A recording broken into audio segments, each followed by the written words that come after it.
Good morning, student of class 5. I am your computer teacher Sonji sir. Hope you all are fine. Today, I am going to continue the chapter number 3, Advanced Features of Word Processor. Okay, chapter number 3, Advanced Features of Word Processor. And this is the syllabus for second term examination. And I have already completed chapter number 2, Types of Software. Okay, and also provided the exercise question answer. So आप लोगों को क्या करना होगा, जो exercise question answer मैंने दिया है उसको आप लोग कॉपी में लिखेंगे। ओके, और साथ ही साथ उसको लर्न भी कर लेना है। Okay, and this is the content of this chapter. In my previous video I already have discussed up to inserting header and footer. Okay, and today I am going to start from inserting column and column break, also discuss inserting a page break, inserting line break, and setting page properties. Okay, so these four topics I am going to discuss in this video. Now move on to the main topic. First is inserting column and column break. Okay, so we must have noticed that the manner in which articles are written in a newspaper, the text under a heading is arranged in form of columns. Okay, so आप लोग newspaper जो होता है उसमें देखेंगे आप लोग के जो कॉलम्स होता है वो बहुत ही अच्छी तरह से अरेंजमेंट किया जाता है। ओके, सो वो कैसे किया जाता है, ओके, उसको ही हम लोग यहाँ पे डिस्कस करेंगे। Okay, let us learn the format the text in the column format. Okay, first is select the text to be displayed in columns. आप लोग यहाँ पे देख पा रहे होंगे, यहाँ पे जो टेक्स्ट है इसको हम लोगों को कॉलम में ब्रेक करना है। ओके, कॉलम में ब्रेक करना है, तो इसीलिए ये जो टेक्स्ट है इसको हम लोगों ने पहले सिलेक्ट कर लिया है। Okay, first of all you need to select the text. Okay, select the text, then click on the column option in the page setup group on the page layout tab. आप लोग यहाँ पे देख पा रहे होंगे, this is the page layout tab. Okay, this is the page layout tab and this is the column option. Okay, this is the column option. A drop down list will be appear. आप लोग यहाँ पे देख पा रहे होंगे, जब भी हम लोग कॉलम का जो सेक्शन है उसको प्रेस करेंगे, क्लिक करेंगे, तो यहाँ पे ड्रॉप डाउन लिस्ट यहाँ पे निकल के आएगा। Okay, we can directly choose the desired number of columns or click on the more columns option from more column formatting option in the column dialog box appear। Okay, आप लोग यहाँ पे जो यहाँ पे ड्रॉप डाउन मेनू है वहाँ पे आप लोग देख पा रहे होंगे 1 column, 2 column, 3 column, left, right. Okay, और मोर कॉलम्स का भी ऑप्शन दिया गया है। ओके, आप लोगों को अगर चाहिए कि 2 कॉलम है लेना है तो आप लोग 2 कॉलम ले सकते हैं। ओके, और आप लोग अदरवाइज मोर कॉलम्स को भी क्लिक कर सकते हैं। Okay, after clicking the more columns a new window will be appear। Okay, आप लोग यहाँ पे देख पा रहे होंगे, this is the new window. Okay, then enter the desire number of columns and click okay. Okay, आप लोग यहाँ पे नंबर ऑफ कॉलम्स देख पा रहे होंगे, नंबर ऑफ कॉलम्स यहाँ पे हम लोगों ने 2 दिया है। ओके, आप लोग वहाँ से भी चूज कर सकते हो कि 2 कॉलम्स लेना हो तो 2 कॉलम्स वहाँ पे आप लोग चूज कर सकते हो, लेकिन हम लोगों ने क्या किया, मोर ऑप्शंस में जाके यहाँ से हम लोगों ने 2 को सिलेक्ट किया। Okay, then you need to click okay option. Okay, आप लोगों को ओके प्रेस करना है। Okay, notice the text is arrange in columns. आप लोग यहाँ पे देख पा रहे होंगे कि जो कॉलम्स है वो 2 कॉलम में, जो टेक्स्ट है वो 2 कॉलम में सेपरेट हो गया है। Okay, the selected text gets distributed equally in columns. We can insert column breaks to the end of the column and move the remaining text to the new column। okay, so आप लोग यहाँ पे देख पा रहे होंगे, यहाँ पे जो टेक्स्ट है वो 2 कॉलम में तो डिवाइड हो गया है, लेकिन हम लोगों को कॉलम ब्रेक देना है। कहाँ से वो न्यू स्टार्ट होगा, ओके, कहाँ से, जैसे कि मान लिया हम लोगों को यहाँ तक फर्स्ट कॉलम में रखना है, उसके बाद यहाँ से हम लोगों को दूसरे कॉलम में ले जाना है। ओके, सो वो हम लोग कैसे करेंगे, now let's see. So place the cursor, okay, place the cursor where the column break is to be inserted। okay, place the cursor where the column is to be inserted, click on the column break option on the page setup group and page layout tab। okay, जब जहाँ पे आप लोगों को, जहाँ से आप लोगों को कॉलम को ब्रेक करना है वहाँ से आप लोगों को वहाँ पे ले जाके आप लोगों को कर्सर को प्लेस करना होगा। जैसे कि यहाँ पे वायरस लिखा हुआ है, उसके आगे हम लोगों ने क्या किया है, कर्सर को प्लेस किया है। दैट मीन्स यहाँ से हम लोगों को कॉलम को ब्रेक कराना है। Okay, then move on to the page layout tab. Okay, page layout tab में जाके हम लोगों को ब्रेक्स जो ऑप्शन है उसको सिलेक्ट करना होगा। ओके, ब्रेक्स को सिलेक्ट करने के बाद हम लोगों का जो सामने एक ड्रॉप डाउन लिस्ट ओपन हो जाएगा। Okay, choose the column option from the drop down menu. Notice that a new column is started after the point where the column break is inserted. यहाँ पे आप लोग देख पा रहे हो कि कॉलम बोल के एक ऑप्शन है, ओके, उसको आप लोगों को जाके सिलेक्ट करना होगा। ओके, फर्स्ट ऑफ ऑल आप लोगों को कर्सर को प्लेस करना होगा जहाँ से आप लोग कॉलम ब्रेक चाहते हैं। उसके बाद पेज लेआउट में जाना है, उसके बाद ब्रेक्स को सिलेक्ट करना है। ब्रेक्स को सिलेक्ट करने के बाद आप लोगों को ड्रॉप डाउन लिस्ट आएगा, वहाँ से आप लोगों को कॉलम सिलेक्ट करना है। ओके, उसके बाद आप लोग देख पाओगे कि ये जो पिक्चर है यहाँ से जो यहाँ पे हम लोगों ने कर्सर को यहाँ पे प्रेस किया था, ओके, वो कॉलम ऑटोमेटिकली शिफ्ट हो गया है दूसरे कॉलम में। ओके, सो बेसिकली आप लोगों को क्या करना होगा, आप लोग जहाँ जिस पोर्शन से कॉलम को शिफ्ट करना चाहते हैं वहाँ पे कर्सर को रखना है।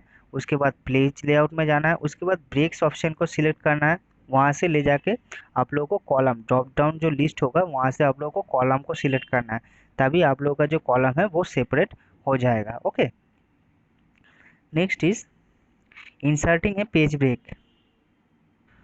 सो पेज ब्रेक क्या होता है, मान लिया हम लोगों ने एक डॉक्यूमेंट क्रिएट किया है 2 पेजेस का। ओके, पहले पेज में हम लोग जितना कंटेंट को दिखाना चाहते हैं हम लोग दिखाएंगे, बाकी का जो कंटेंट है वो दूसरे पेज में हम लोग दिखाना चाहते हैं, तो फिर हम लोग क्या करेंगे, उस टाइम पे पेज ब्रेक का यूज़ करेंगे। Okay, page break is a feature that causes the content on a page to the end and the remaining text start from the next page. Okay, first of all page break को use करने के लिए आप लोगों को steps follow करना है। Place the cursor where we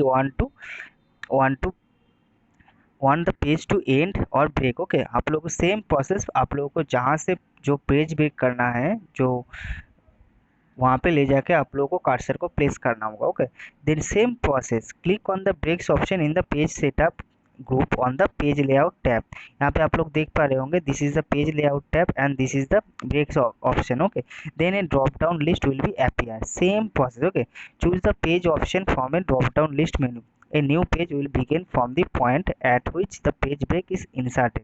आप लोगों को पहले हम लोगों ने क्या किया था, कॉलम के लिए कॉलम को सिलेक्ट किया था, लेकिन अब हम लोगों को अभी पेज को ब्रेक करना है तो हम लोग पेज ऑप्शन को सिलेक्ट करेंगे। ओके, पेज ऑप्शन को सिलेक्ट करने के बाद ही आप लोग देख पाओगे जहाँ से आप लोगों ने कर्सर को प्लेस किया था वहाँ से दूसरे पेज में जो कंटेंट था वो दूसरे पेज में शिफ्ट हो गया है। Okay, next is inserting line break. line break cause a line to end and a new line to begin। We can insert a line break by pressing shift plus enter।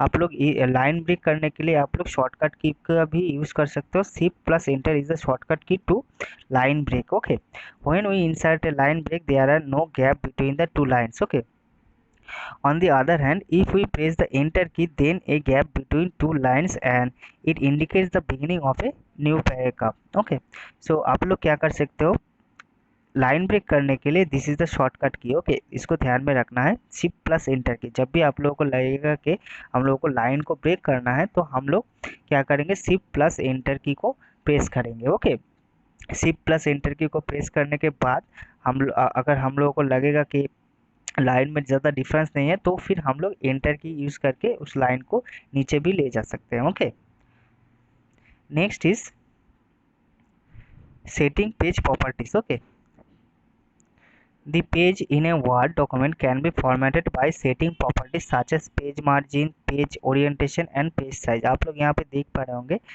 यहाँ से page margin है, right side margin है, left side margin है, bottom margin है। हम लोग जब भी कोई भी कॉपी खरीदते हैं तो फिर वहाँ पे बाय डिफ़ॉल्ट जो मार्जिन्स है वो क्रिएट किया हुआ रहता है, लेकिन वर्ड में तो नहीं रहता। उसमें उस टाइम हम लोगों का क्या करना होगा कि वर्ड में हम लोगों को मार्जिन को सेट करना पड़ता है। Okay, the page margin is the space between the edges of the page and the document text on the roll 4 side। okay, so page margin means same चीज़ ही है, हम लोग कितना छोड़ के जो टेक्स्ट है उसको दिखाना चाहते हैं। Okay, to set a page margin we need to follow some steps। okay, so click on the page margin option on the in the page setup group on the page layout tab। a list of predefined margin settings appear। okay, आप लोगों को क्या करना होगा, अगर आप लोग page margin को सिलेक्ट करना चाहते हो सेटिंग करना चाहते हो तो आप लोगों को पेज लेआउट जो टैब है उसमें आना है। ओके, उसमें आने के बाद आप लोग ये ऑप्शन देखोगे, मार्जिन्स बोल के एक ऑप्शन देखोगे। ओके, उसको क्लिक करने के बाद ये drop down list will be appear. Okay, in drop down list will be appear. आप लोग यहाँ से कुछ भी चूज कर सकते हो, नॉर्मल हो गया, नैरो हो गया, मॉडरेट हो गया, वाइड हो गया। ओके, आप लोग कुछ भी यहाँ से चूज कर सकते हो। Okay, choose any of the predefined margin, choose in custom margin option. Okay, अगर आप लोगों ने कस्टम मार्जिन को सिलेक्ट किया तो क्या होगा, custom margin, choosing the custom margin option display the page setup dialog box. आप लोग यहाँ पे देख पा रहे होंगे, this is the page setup dialog box. Okay, we can specify the desire value of a page margin. आप लोग आसानी से जो खुद चाहते हो जितना पेज मार्जिन आप लोगों को लगेगा वो आप लोग यहाँ पे डाल सकते हो, जैसे कि top, left, bottom, right. Okay, आप लोग यहाँ पे खुद का जो वैल्यू है उसको आप लोग पुट कर सकते हो। ओके, इस तरह से आप लोग आसानी से जो पेज का जो मार्जिन है वो आप लोग सेट कर पाओगे। Next is page orientation. Okay, the page orientation is a property that determines the printing direction of the text. Okay, the page orientation can be set to the following modes. First is portrait and the second is landscape. Okay, portrait orientation, by default orientation, in this orientation the document printed lengthwise. Okay, आप लोग यहाँ पे देख पा रहे होंगे ये है पोर्ट्रेट मोड। ओके, आप लोगों को पता होगा कि लैंडस्केप क्या होता है और this is the landscape mode. Okay, so landscape, in this orientation the document printed wide widthwise. Okay, so this is the lengthwise and this is the widthwise. Okay, so this is the main difference between portrait and the landscape. Okay, so first of all click on the orientation option in the page setup group on the page layout. Okay, then select the orientation type as portrait or landscape. आप लोग यहाँ पे देख पा रहे होंगे कि file tab में जाने के बाद,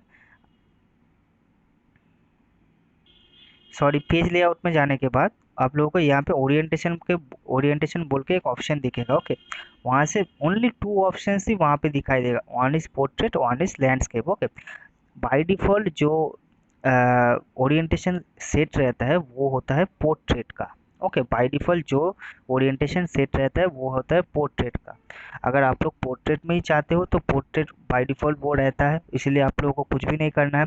अगर आप लोग कोई भी कंटेंट को प्रिंट करना चाहते हो लैंडस्केप मोड पे तो फिर आप लोगों को यहाँ से जाके लैंडस्केप को सिलेक्ट करना होगा। ओके, पेज लेआउट में जाके ओरिएंटेशन ऑप्शन को क्लिक करने के बाद लैंडस्केप ऑप्शन आप लोगों को दिखेगा, उसको आप लोगों को सिलेक्ट करना होगा। Okay, so then after selecting the landscape mode your document will be set as a landscape. Okay, next is page size. Okay, page size is very important. Okay, the paper size refers to the height and width of the paper on which the printout is taken.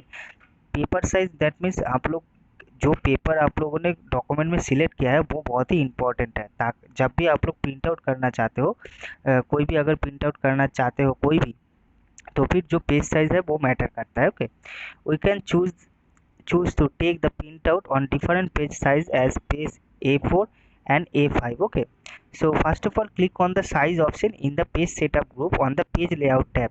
A list of size appears, list of size option will be appear. Okay, so this is the page layout tab and this is the size option. Okay, हम लोग जब भी size option को click करेंगे there are lots of paper size is available under the drop down menu. Okay, यहाँ पे drop down मेनू में बहुत सारा पेज का जो साइज है हम लोगों को सामने दिखाई देगा, और हम लोग मैक्सिमम ही हम लोग A4 साइज का यूज़ करते हैं। ओके, कोई भी डॉक्यूमेंट हम लोग जब भी क्रिएट करते हैं तो हम लोग A4 साइज का ही मैक्सिमम यूज़ करते हैं। अगर आप लोगों को दूसरा कोई पेपर साइज लगेगा तो आप लोग दूसरा सिलेक्ट कर सकते हो, जैसे कि लेटर हो गया, लीगल हो गया, स्टेटमेंट हो गया। ओके, A5 हो गया, B5 हो गया, B3 हो गया, ऐसे करके आप लोग कोई भी पेपर साइज को सेट कर सकते हो। ओके, लेकिन A4 size is the most commonly used paper size. Okay, so I hope that all of you understand today's topic, but आप लोगों को क्या करना होगा, जो स्टेप्स है उस स्टेप्स को आप लोगों को अच्छी तरह से पढ़ना होगा, प्लस आप लोगों को जो स्टेप्स है उसको प्रैक्टिस भी करना होगा। Okay, so today I am ending my discussion here. In my next video I will continue the chapter. Okay, so till then take care, goodbye and thank you.